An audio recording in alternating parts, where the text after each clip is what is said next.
पपीते के पत्ते वाली वोट चोरी। वैसे आज तक आपने अलग अलग तरह की वोट चोरी के नारे, वोट चोरी के आरोप विपक्षी नेताओं द्वारा सुने होंगे, लेकिन ये वाला बिल्कुल अलग है, क्योंकि ये बात कोई विपक्षी नेता नहीं बोल रहा, आज तक का एक रिपोर्टर बोल रहा है।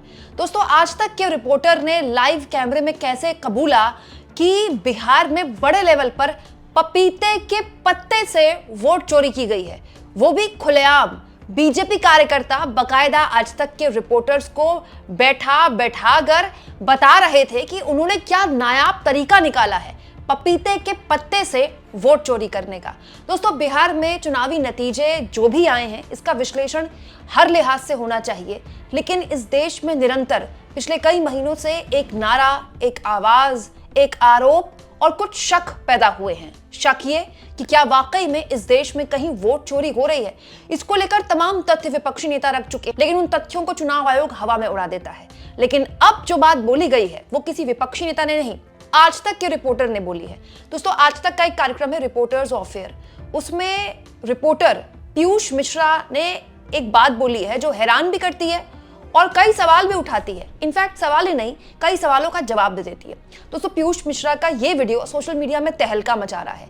पीयूष मिश्रा ने ऑन रिकॉर्ड आज तक के प्रोग्राम में लाइव बताया है कि कैसे उन्होंने बीजेपी कार्यकर्ताओं को पपीते के पत्ते से वोट चोरी करते पकड़ा, और ये बात खुद उनको बीजेपी के कार्यकर्ता ने बताई। दोस्तों, बिहार में आज तक के रिपोर्टर पीयूष मिश्रा रिपोर्टिंग कर रहे थे जिस वक्त उन्होंने अपने इस वीडियो में बाकायदा बताया है कि उनके पास एक बीजेपी कार्यकर्ता आए और उन्होंने उनको बताया कि उनका नाम जो था, उनके आधार कार्ड में दो जगह स्लिप आ गई, दो जगह पर्ची आ गई। मतलब दो जगह, एक जहां वो पटना में रह रहे थे, 5 किलोमीटर दूर पटना से उनका गांव जहां पहले वो रहते थे, दोनों जगह पर्ची आ गई। ऐसा कई जगह होता है। तो ये बात उनको पता चल गई, उनकी माताजी ने उनको बता दी। तो सबसे पहले सुबह सुबह वो पटना में वोट डालने के लिए गए और उसके बाद वापस दोबारा 5 किलोमीटर दूर पटना से अपने गांव गए, पर्ची ली परिवार वालों से और उसके बाद दोबारा वोट डालने गए। आज तक के रिपोर्टर पीयूष मिश्रा ने बीजेपी के उस कार्यकर्ता से पूछा कि आप 2 बार वोट कैसे डाल सकते हैं, क्योंकि उंगली में स्याही लगती है और वो स्याही आसानी से आप पानी से या साबुन से मिटा नहीं सकते। तो फिर जब स्याही लगी है तो आप दोबारा से वोट डालने जाएंगे तो सामने वाला देख लेगा, मतलब चुनाव आयोग का अधिकारी देख लेगा कि स्याही लगी है, तो आपको वोट डालने नहीं दिया जाएगा। तो यहां पपीते के पत्ते की थ्योरी सामने आई। बीजेपी के इस कार्यकर्ता ने पीयूष मिश्रा, आज तक के रिपोर्टर पीयूष मिश्रा को बताया कि भैया यही तो खेल है। पपीते का जो पत्ता है, जब आप पपीते का पत्ता तोड़ते हैं तो उसमें से एक सफेद कलर का एक पदार्थ निकलता है, बहुत कड़वा सा होता है। दरअसल उससे अगर आप मिटाते हैं स्याही को तो बड़ी आसानी से मिट जाती है, और घिसते हैं, अगर जोर जोर से घिसते हैं तो पूरी तरह से मिट जाती है। इतनी पूरी तरह से मिट जाती है कि दोबारा आप उसी उंगली में स्याही लगा सकते हैं और कोई आपको नहीं पकड़ सकता। पपीते के पत्ते का इस्तेमाल बीजेपी के कार्यकर्ता ने किया, और पीयूष मिश्रा अपनी इस वीडियो में बकायदा चुनाव आयोग से कहते हैं कि मैं इस वीडियो के जरिए चुनाव आयोग को बताना चाहता हूं कि ऐसा बीजेपी के कई लोगों ने किया है। पपीते के पत्ते का इस्तेमाल करके अपने हाथ से स्याही मिटाई और उसके बाद दोबारा वोट दिया। दोस्तों, अब ये एक ऐसी बात है जिसमें कोई ये भी नहीं कह सकता कि भाई ये तो हारने पर वोट चोरी के आरोप लगाते हैं, क्योंकि पीयूष मिश्रा तो रिपोर्टर हैं आज तक के, और वो ऑन रिकॉर्ड मुस्कुराते हुए स्वीकार कर रहे हैं कि ये उन्होंने देखा है। अब इससे ज्यादा आपको क्या चाहिए? दोस्तों, मैं ये नहीं कह रही हूं कि जो बिहार में चुनावी नतीजे आए पूरे वोट चोरी से है। भाई, विपक्ष अपनी गलतियां करता रहेगा, लगातार कर रहा है, और उन गलतियों की वजह से वो हारता है। लेकिन मैं हमेशा से ये बात मानती हूँ कि इस देश में अगर वोट चोरी हो रही है तो वो किसी भी पार्टी की जीत और हार से बहुत ऊपर है। क्योंकि अगर वोट ही चोरी हो रहा है, एक आदमी 2-2, 3-3 बार वोट डाल रहा है, तो फिर लोकतंत्र का, चुनाव का कोई पॉइंट नहीं रह जाता। और बड़ा सवाल ये है कि ये जो पपीते के पत्ते वाली थ्योरी है, ये आई कहां से? इस शख्स को कैसे पता चला कि पपीते के पत्ते का इस्तेमाल आप स्याही मिटाने के लिए कर सकते हैं? क्योंकि ये बात तो आज तक किसी के सामने आई नहीं थी, तो ये बात भी इसको किसी ने बताई होगी। दूसरा, ये सब कैसे हुआ? दोस्तों, बिहार में जो एसआईआर हुआ, क्या वो इसलिए हुआ था कि बाद में पपीते के पत्ते का इस्तेमाल किया जा सके? सब जानते हैं दोस्तों कि बिहार में करीब 69 लाख वोट कटे हैं एसआईआर में, और करीब 21 लाख नए मतदाता जुड़े हैं। ये 69 लाख में से बहुताया हो सकते हैं जो दूसरे शहर में बस गए हों, जो मृत हो गए हों, लेकिन क्या इनमें से बहुत से लोग ऐसे भी हैं जिन्होंने 2-2, 3-3 बार वोट डाला? इसका जवाब चुनाव आयोग को देना चाहिए, वो नहीं देगा, हम जानते हैं। लेकिन अब इससे ज्यादा प्रमाण आपको क्या चाहिए? ये जो 21 लाख नए मतदाता जुड़े हैं, क्या ये इसके लिए जुड़े हैं?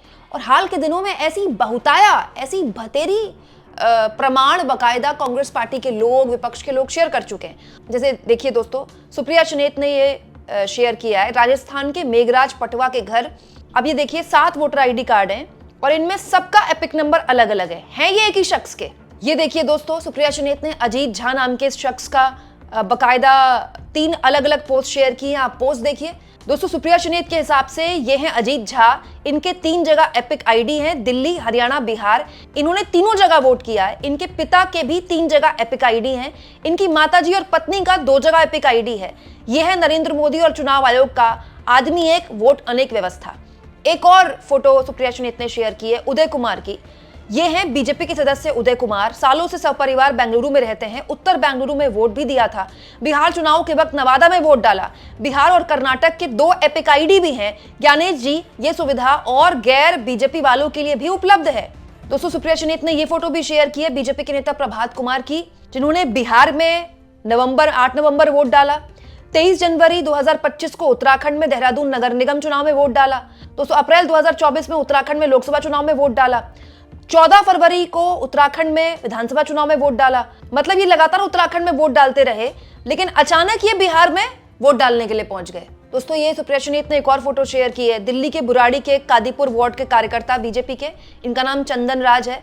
2025 में दिल्ली में वोट डालते हैं, नवंबर 2025 में फिर ये बिहार में वोट डालते हैं। ये फोटो भी देख लीजिए दोस्तों। बीजेपी दिल्ली के उत्तर पूर्वी जिले के पूर्वांचल मोर्चा के उपाध्यक्ष मनोज मिश्रा, इनका एपिक आईडी भी शेयर किया गया है। उत्तर पूर्वी दिल्ली में रजिस्टर्ड है, दिल्ली चुनाव में बीजेपी के लिए प्रचार कर रहे हैं, फिर बिहार में जाकर वोट डाल रहे हैं। नागेंद्र कुमार नाम के इस शख्स का फोटो तो मैं भी आपको बहुत पहले दिखा चुकी हूं। दिल्ली विधानसभा में मतदान किया, उसके बाद बिहार में जाके वोट डाला। दोस्तों, संतोष ओझा नाम के शख्स बीजेपी के पूर्वांचल मोर्चा के अध्यक्ष हैं। सुप्रिया सुनेत के हिसाब से फरवरी 2025 में दिल्ली विधानसभा चुनाव में वोट डाला और उसके बाद 2025 में फिर बिहार विधानसभा में वोट डाला। इसके अलावा भी ऐसी बहुत सी वीडियोज हैं जो आपको सोशल मीडिया में भतेरी मिल जाएंगी। राहुल गांधी ने जो तीसरी प्रेस कॉन्फ्रेंस की थी, उसमें बाकायदा उन्होंने ऐसी शख्स बताए थे जो कि यूपी के हैं, हरियाणा में वोट डालते हैं, किसी और राज्य के हैं, वो हरियाणा में वोट डालते हैं। मतलब ये जो स्विंग वोटर है, जो जिसके लिए बोला जाता है आखिरी वक्त में वो तय करता है कि वोट डालने, ये है क्या वो स्विंग वोटर? जो साइलेंट वोटर है, ये है क्या वो साइलेंट वोटर? मैं फिर कह रही हूँ दोस्तों, अगर एक शख्स ने भी 2 बार वोट डाला है और अगर एक सही आदमी का भी वोट कटा है ना, तो इससे बड़ा अपराध मतलब कुछ नहीं हो सकता। कोई मतलब नहीं है फिर इस पूरे चुनावी सिस्टम के। लेकिन ये सब कुछ खुलेआम हो रहा है, कोई जवाब देने वाला नहीं है। अब दोस्तों, राहुल गांधी इस तरह के आरोप लगाते हैं तो उनसे तो चुनाव आयोग एफिडेविट मांग लेता है। आप पीयूष मिश्रा से मांग लीजिए एफिडेविट। आज तक का रिपोर्टर खुलेआम बता रहा है कि मैंने देखे हैं बीजेपी कार्यकर्ता को पपीते से पत्ते से अपने बकायदा हाथ की स्याही का मिटाते हुए, और उसके बावजूद भी इन बातों पर कुछ चर्चा नहीं होती, कोई मंथन नहीं होता। कितनी खतरनाक व्यवस्था हो रही है हमारे देश में, आप सोचिए। और दोस्तों, यही एसआईआर बंगाल में भी होना है, यही एसआईआर उसके बाद तमिलनाडु में भी होना है। आप इस मुद्दे पर क्या सोचते हैं? कमेंट बॉक्स में जरूर लिखें और जितना हो सके दोस्तों चैनल को शेयर भी करें और सब्सक्राइब भी।